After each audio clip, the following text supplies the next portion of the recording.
Hello गुरु अंडावा। आइए दोस्तों, श्रृंगार खोले में आए। जिस घड़ी का आप लोगों को बड़ी बेसब्री से इंतजार था, वो घड़ी आ चुकी है।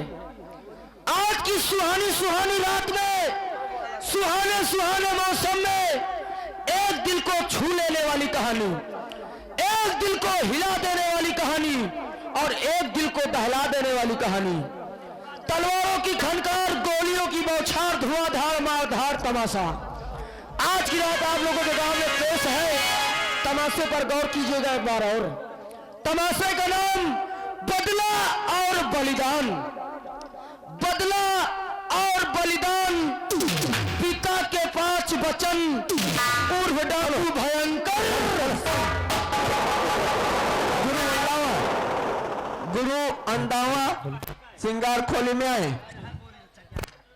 अरे बप्पा, अरे बप्पा घसीटे। हेलो हेलो, कहाँ गए रहा पीटे? हम सारे कहाँ पीटे गए रहा। देखो हाँ बेटवा, ये नाच गाने के चक्कर में मत पड़ो।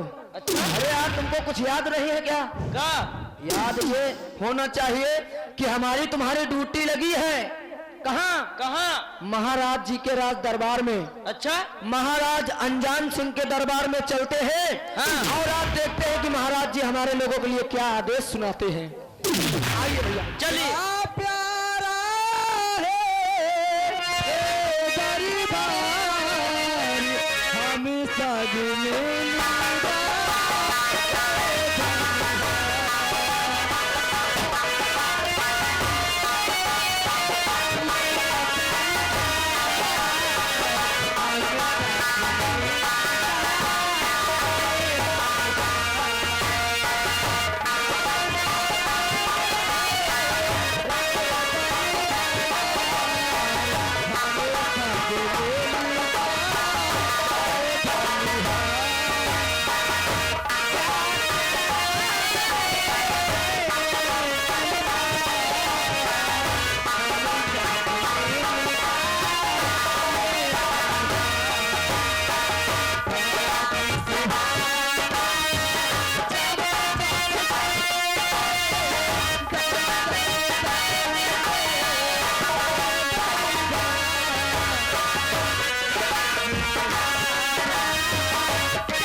महाराज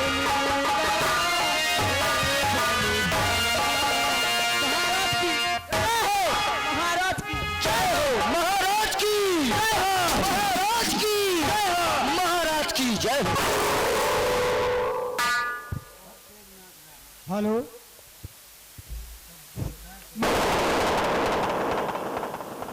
हम तुमसे अपने राज्य और प्रजा के विषय में कुछ कहना चाहता हूँ। हेलो, हाँ भैया, मिक्सिंग वाला माइक थोड़ा तेज कर दे, आवाज बहुत स्लो है, कृपा करके आवाज बढ़ा। 500 रुपया एक साड़ी देकर यहाँ से कंचनियों को रुखसत कर दो। राज दरबारी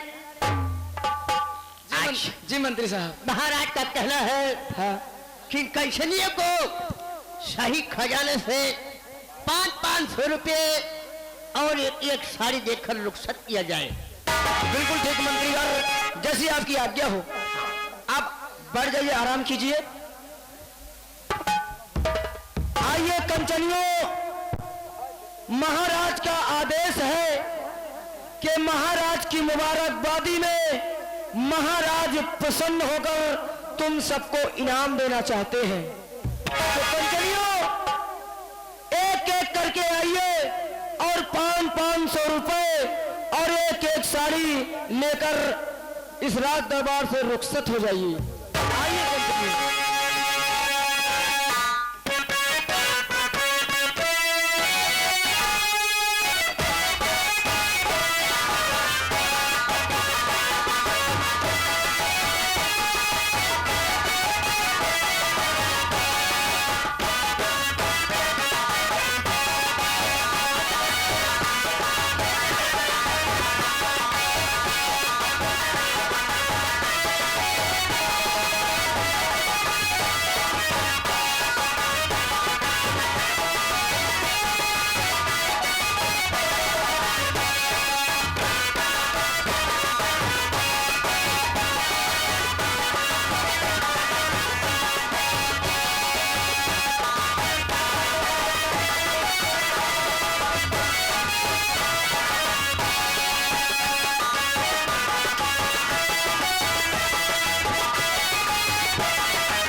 मंत्री जी, हम अपने प्रजा के विषय में कुछ कहना चाहता हूँ।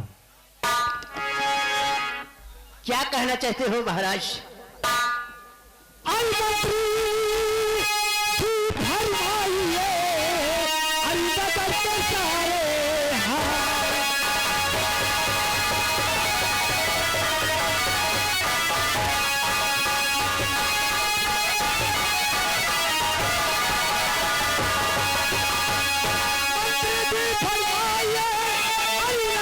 सारे हाथ।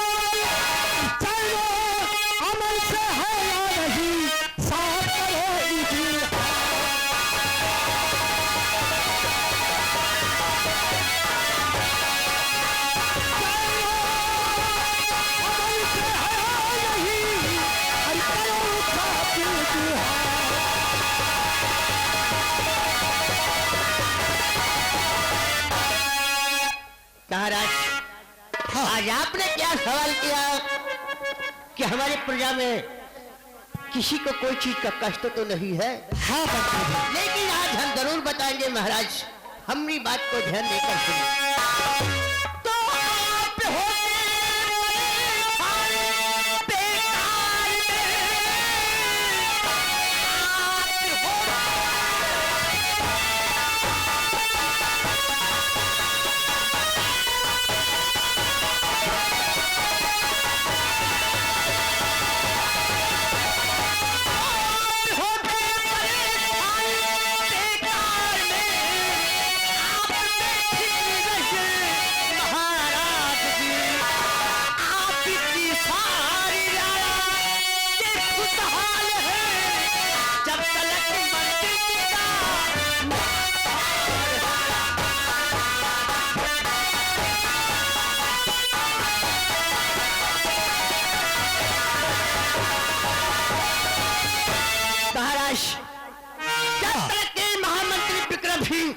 इस रायपुर राजधानी में जिंदा है, तब तक आपकी प्रजा में किसी को कोई चीज का कष्ट नहीं होने पाएगा महाराज। जानता हूँ मंत्री जी, तुम्हारे रहते हुए मैं जानता हूँ कि हमारी प्रजा को कोई तकलीफ नहीं। अगर हमारे पिता जी आपकी प्रजा में किसी को कोई चीज का कष्ट हुआ तो महामंत्री विक्रम सिंह का जीने का अधिकार है महाराज जी। हमने आपका नमक खाया है और जब तक इस रायपुर राजधानी में जिंदा रहूंगा बहुत मेहनत और ईमानदारी के साथ काम करूंगा महाराज। मंत्री जी आपसे यही उम्मीद रखता हूँ कि तुम्हारे रहते हुए हमारी प्रजा को कोई तकलीफ नहीं होगी। हर बसर मुझको प्यारा हर मेरे राज का, हर बसर मुझको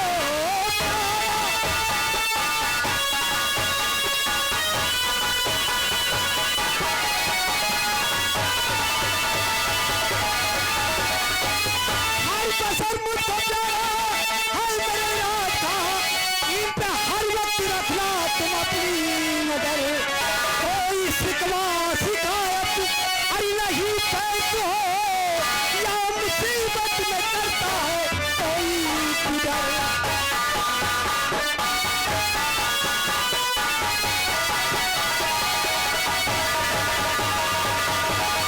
कोई शिकवा शिकायत अरे नहीं पैस हो या मुसीबत में करता है कोई गुजर।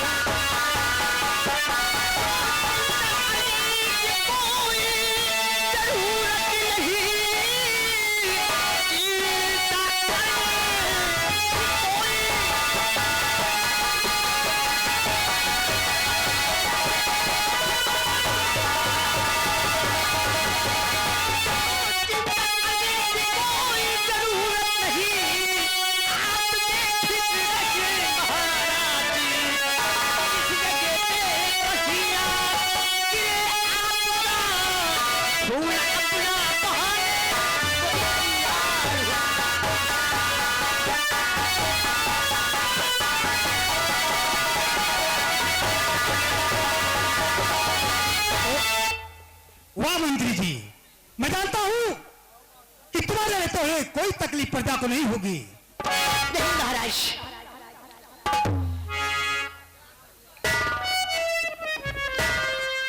मंत्री जी देखो, यहां का जो सेनापति था, सेनापति एक हफ्ते के लिए छुट्टी गया है, तो तुमको बॉर्डर पे जाना पड़ेगा। ठीक है महाराज। मंत्री जी जाओ बॉर्डर पे तुम्हें चले, मंत्री जी जाओ बॉर्डर।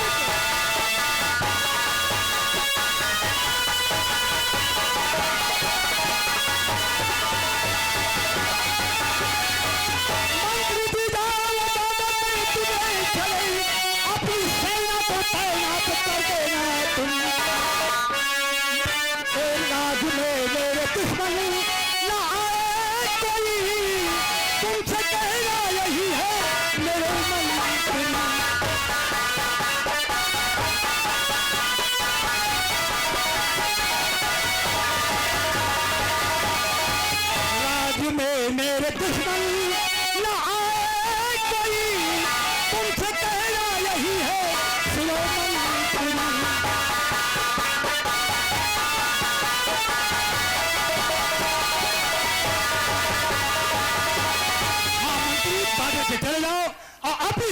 को तैनात कर देना, फिर वहां से चले आना। ठीक है महाराज, हम इसी वक्त बॉर्डर की तरफ जा रहे हैं और हम जानते हैं कि आप पे दुश्मन कम नहीं है, और आप भी जानते हैं कि ये महामंत्री विक्रम सिंह किस मिसाल का इंसान है।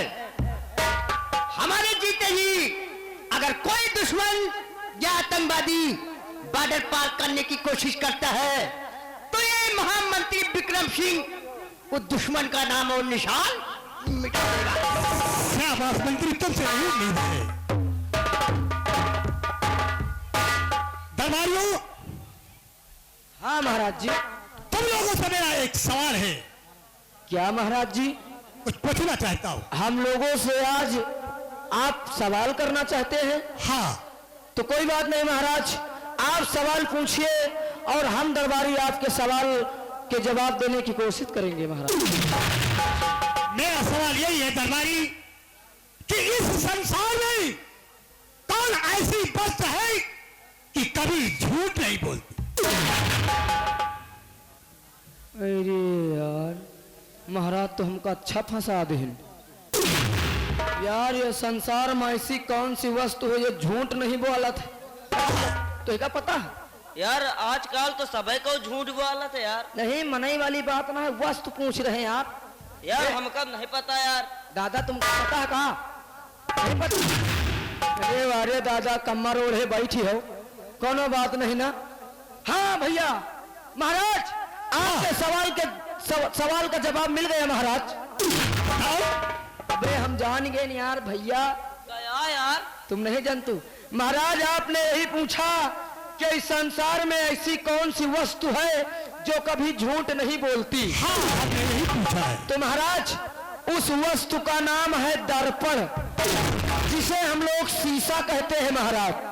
अगर शीशा को हाथ में लेकर सामने लाया जाए तो जो शीशा होगा, जो सामने होगा शीशा, वही सत्य बताएगा।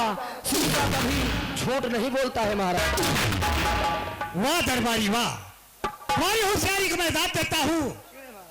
जाओ दर्पण लेकर आओ। कोई बात नहीं महाराज। भैया महाराज की देखभाल में तुम रहोगे और मैं भी जाता हूँ दरबार से शीशा लेकर आता हूँ। ठीक है।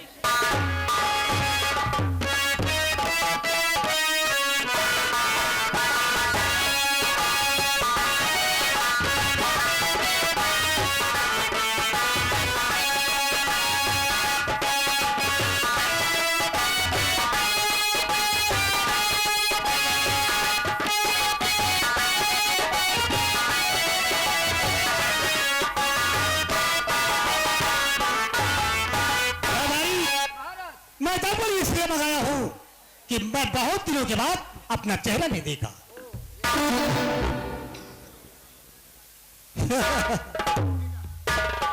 दरबारी, मैं क्या देख रहा हूं? क्या देख रहे हो महाराज जी? कि हमारे चेहरे पे बुढ़ापा आ गया, चौथापन आ गया है। तुम्हारा चौथापन आ चुका है। हाँ हाँ महाराज। दरबारी, जी महाराज। जाओ ये दर्पण रख के आओ। अरे भैया, हाँ बेटा वाह। अरे यार महाराज, तो दर्पण देखिन कहीं हमारा चौथापन आएगा है। कई वर्षों बाद आज शीशा देखिन महाराज।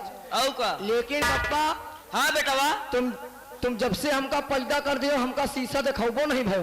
अरे आज तक का मौ नहीं देखे भैया शीशा के हमारा थूथून कौनी तना कहे। पहले थूथून देख लई तो देख लियो आज। अरे राम राम भाई, जब से पैदा भाई ना आज शीशा देखे पान है। अरे राम राम, कतनी बड़ी बड़ी हमें फर्रा के फर्रा मोछा हो गई। एक बात बताओ, क्या है बेटा वाह? ये गांव कहूँ बढ़ाई ना मिली? का है?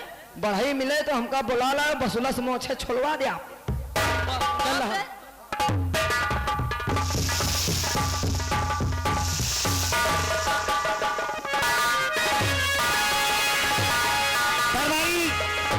जी महाराज। जाओ मेरे बेटे भरत को बुला के लाओ। जी महाराज।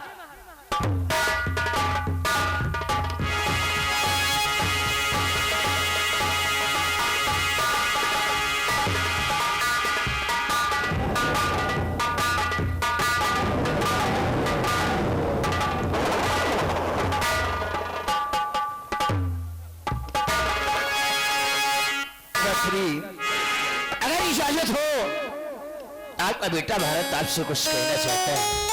कहो बेटा, क्या कहना चाहते हो?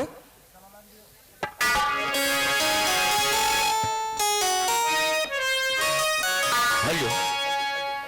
अर्पिता शरण में शीश धरी भारत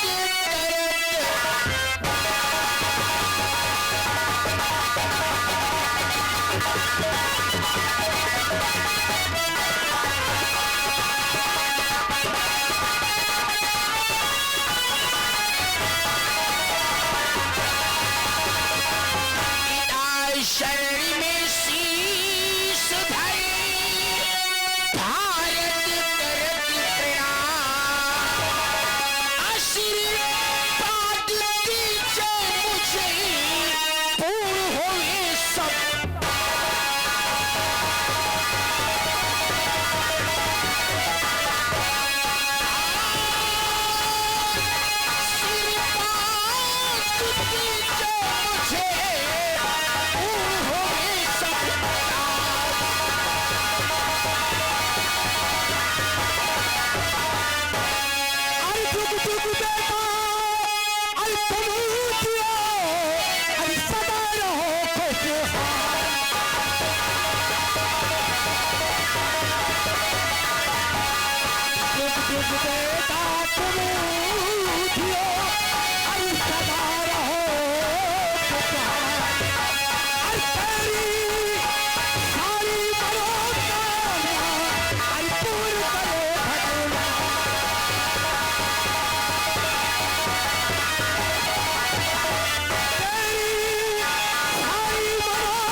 हाँ, आज मैं जानना चाहता हूँ कि का एक दरबार में बुलाने का कारण क्या है? बेटा कारण यही है बेटा, हमारे 5 वचन तुमको निभाना है। मुझे 5 वचन? हाँ। अगर वो कौन से वचन है जो मुझे निभाना है? बेटा पहला वचन ये है कि किसी के साथ अपने राज में चोरी नहीं करना। आपके कहने का मकसद कभी मैं चोरी नहीं करूंगा, ऐसा ही होगा। दूसरा वचन है बेटा, अपने राज की में जो प्रजा है किसी व्यक्ति से कभी झूठ नहीं बोलना, ऐसा ही होगा। तीसरा वचन यह है बेटा, अपने राज में जो बहू बेटियां हैं अपने बहू बेटी की समान समझना और अच्छे से बर्तावाना, किसी के साथ ऐसा ही होगा पिताश्री। और चौथा वचन है ये बेटा कि अपने राज में जो हर व्यक्ति है इंसान है और किसी को कोई तकलीफ नहीं देना, कोई तकलीफ होती तो उनको सहायता देना, ऐसा ही होगा पिताश्री। पांचवा वचन ये है बेटा, वो कौन सा वचन है? अपने चाची चाचा को पिता माता के समान समझना, ऐसा ही होगा। आपने मुझे 5 वचन निभाने के लिए दिया है, तो से भारत शपथ लेता है कि 5 वचन निभाने के लिए इस भारत को अगर अपने प्राण तक कुर्बान करना पड़ेगा तो कर देगा, मगर आपके 5 वचन कभी मिलता नहीं हो। ठीक है बेटा, देखो अब मेरा चौथा पर आ गया है बेटा, अब तुमसे कुछ कहना चाहता हूं। बोलो, क्या कहना चाहती हो? बेटा यही कहना चाहता हूं कि मेरा चौथा पन आ गया है, हमारे सफेदी आ गई, मैं ये राज संभालने के काबिल नहीं रह गया हूं। बेटा यही कहूंगा कि आप यहां का राजपाट तुम संभाले। आपके कहने का मकसद कि यहाँ का राज और ये सिंहासन मैं संभालूं? हाँ बेटा। अगर आपसे मैं कुछ कहना चाहता हूं, हाँ बेटा।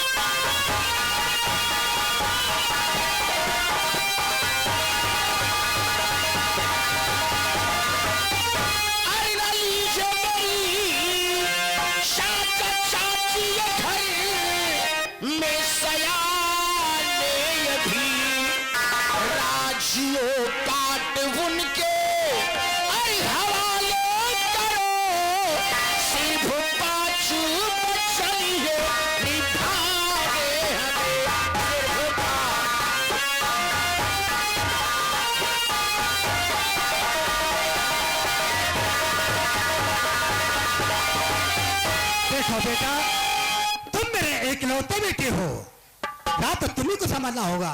अरे राज बेटा, तू थोपना चाहेगा, अरे जाऊंगा पर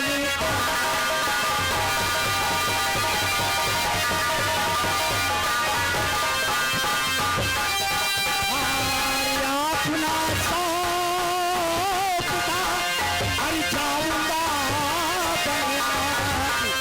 अरे राम भजन के वास्ते, अरे चाहे बताऊं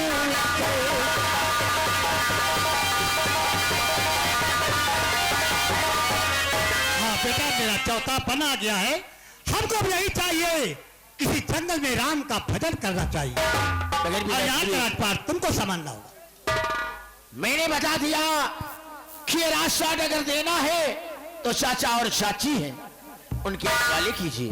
वाह बेटा वाह, दरबारी देखा हमारे बेटे के कितने अच्छे विचार हैं, अपने बॉस को सम्मान कितना किया है। दरबारी जाओ जाओ, मेरे भाई रंजीत सिंह को बुला के लाओ।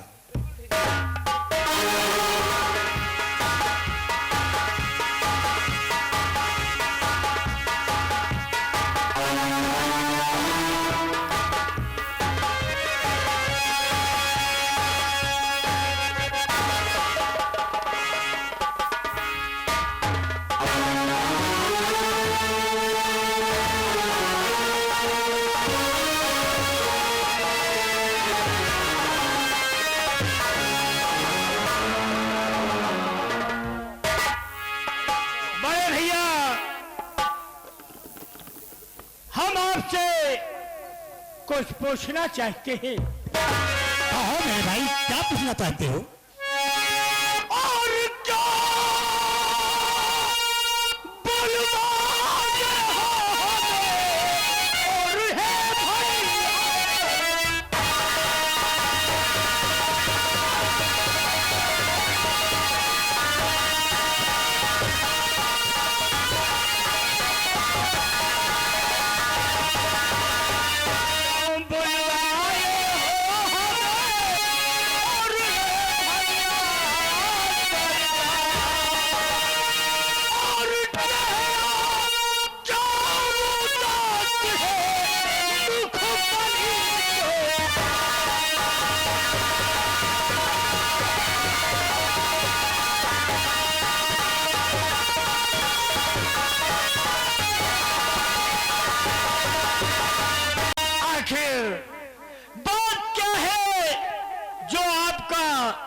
चेहरा इतना उतरा हुआ नजर आ रहा है। बताऊंगा मेरे भाई, क्यों परेशान हो? मैं आपसे कुछ कहना चाहती हूँ। कहो भाई, क्या कहना चाहते हो? बुलाया परिवार को,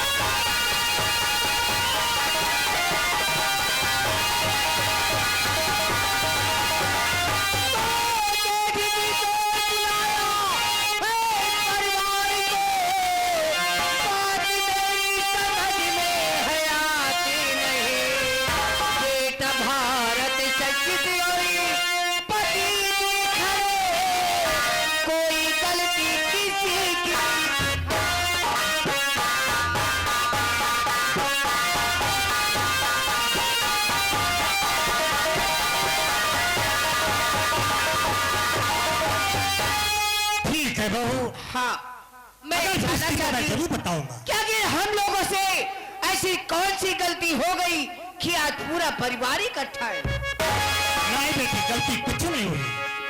अरे चौथा पन्हेरा गया, अरे पापन लागे।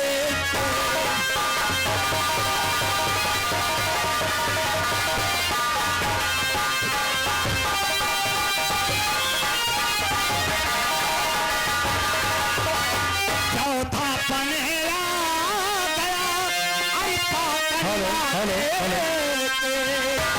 हरि राम भजन के वास्ते, अरे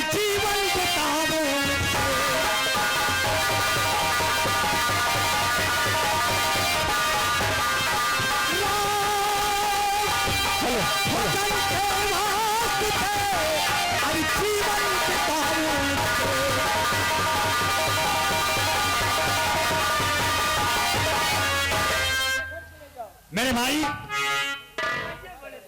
तुमने कह रहे थे कि बताओ, अब बता रहा हूं। अरे मेरे भाई बात सुन, अरे नहीं करना इनकार।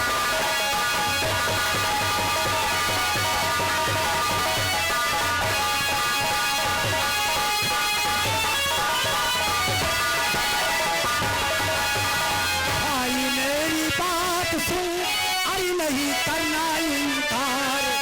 अरे राज सिंहासन पर बैठने से, अरे नहीं करना इनकार।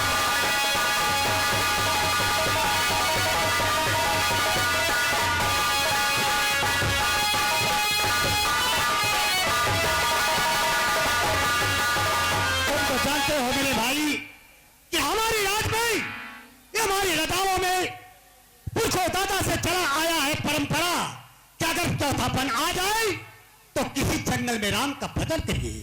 इस लिहाज से ये राजपाट तुमको संभालना होगा। बड़े भैया, हमने न कभी आपकी बात को काटा है और ना ही आज काटूंगा, लेकिन इतना जरूर कहूंगा कि ऊपर वाले ने हमें किसी चीज से कोई कमी नहीं किया है और वन में जाने की कोई जरूरत नहीं है। हम इसी राजमहल में एक सुंदर सा मंदिर बनवाएं और आप यहीं पर बैठकर राम भजन कीजिए। नहीं मेरे भाई, तुम नहीं जानते हो, अगर यहाँ मंदिर बनवाओगे, मैं यही राम का भजन करूंगा, तो आपने रात में लोगों में यही कहेंगे कि देखो महाराज पुरखों का परंपरा तोड़ दिया। कहाँ जंगल में जाके राम का भजन करते थे इनके पुरखा, और ये अपने हवेली में राम का भजन करते। हमारे पुत्र देंगे, हमारी इज्जत उठा लेंगे। मेरे भाई आओ।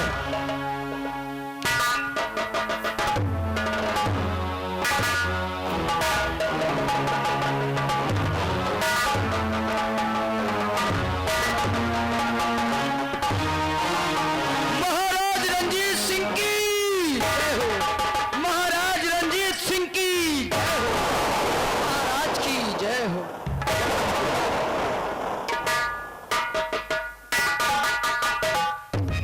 हेलो, और यहाँ गए जेपी पासी और मुन्नीलाल बाबा ग्राम कब्जा, ये 20 रुपया इनाम दे रहे हैं। इस सीन पे खुश हो।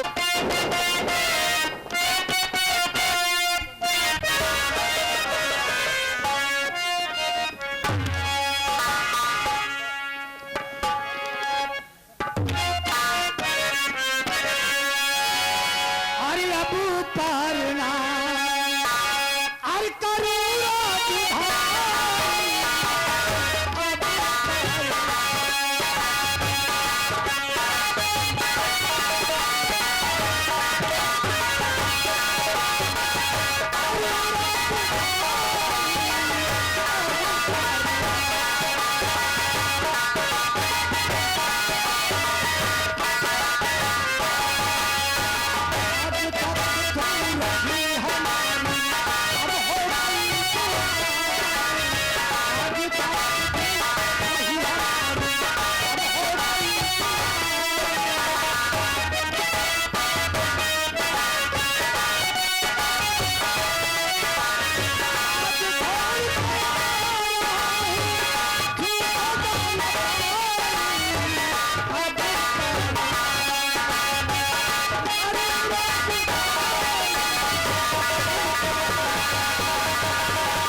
बेटे, हाविदश्री, ये माला हमारे पुरखों का दिया हुआ है। आज तक मैं इसे संभाल के पहन के रखा हूं, और आज बेटा ये माला तुम्हें दे रहा हूं। ये माला जब तक तुम्हारे गले में रहेगा एक तुम्हारी रक्षा करेगा बेटा।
मुझे सिर्फ एक बार मेरे पिता से मिला तो मैं अपने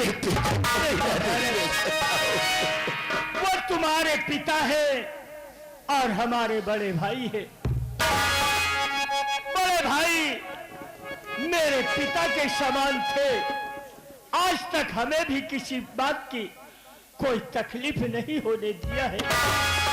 अफसोस हमें भी है, लेकिन पुरखों का परंपरा हम कैसे तोड़ सकते हैं। और रही बात, तुम्हारे पिताजी कुछ ही दिनों के लिए वन में तपस्या करने के लिए गए। अच्छा, यानी कुछ दिन के लिए गए? हाँ बेटे। और तपस्या करके वापस आ जाएगी। और जब तक कि आपके पिताजी नहीं आते हैं, हाँ। हम आपसे वादा करते हैं कि हम तुम्हें किसी बात की कोई तकलीफ नहीं होने देंगे। समझे नहीं समझेंगे कि आप मेरे भतीजे हैं, बल्कि अपना बेटा ही समझेंगे। और प्रिय,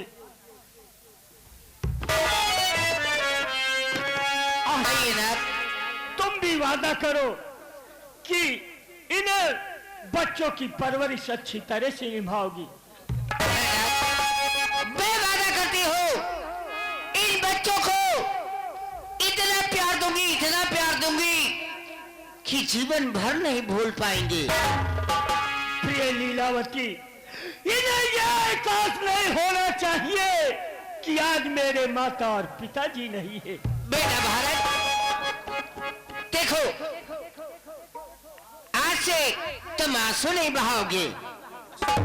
हाँ, तुम्हारे पिताजी कुछ दिन के लिए वनवास तपस्या करने के लिए गए और कुछ दिन के बाद वापस आ जाएंगे। और तब तक तुम्हारी देखभाल, तुम्हारी बीवी, तुम्हारे बच्चे की देखभाल मैं करूंगी। आज मेरे साथ में हंसोगे और खेलोगे भी। सुबह और खेलूंगा भी वो कैसे? अरे दिल घबराता है, अरे दिल घबराता है, आंखें भारी आती है, तो जो रूठे तो मेरी जान निकल जाती है। दिल घबराता है।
बच्चों के लिए कुछ खाने का भी इंतजाम करो। हाँ और हमेशा इसी तरह खुश रखोगी प्रहलाद, तो हमारा भी आज- नाम रोशन होगा। आज मैं अपने हाथों से खाना बनाऊंगी और अपने बच्चों को अपने हाथों से खिलाऊंगी। तो चलिए बेटा भोजन का भारत, प्रबंध करें। बहू को लेकर के आना और मैं चल रही हूँ।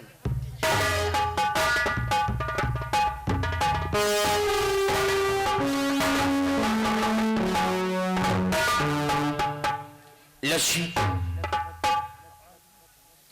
तुमने देखा दरबार में कि मेरे पिताजी ने मुझे 5 वचन निभाने को दिया। हाँ प्रहलाद, और पत्नी का एक धर्म होता है कि एक न्याय से काम करना चाहिए।